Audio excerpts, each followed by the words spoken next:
Alright, so this is a Nissan Alitima. We're getting a misfire on #1 cylinder on our coil pack. Remove our cover, 5mm Allen key.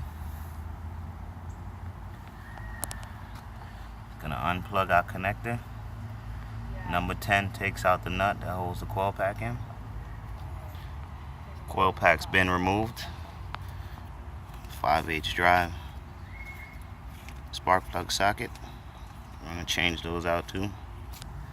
Alright, old spark plug's been removed. They had NGKs in here, but these guys want to go with Bosch, so we're gonna install that now.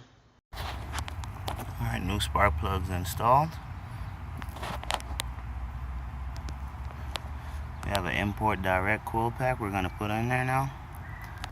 Install. Now we're gonna put back in our number 10.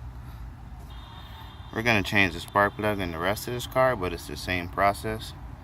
Once you're done installing that coil pack, new spark plug, you go on, you clear your check engine light, and that should fix your #1 cylinder misfire. Thanks for watching. Subscribe, comment, hit that like button. Remember to put your cover back on with your 5mm Allen key bolts when you're done. See you next time.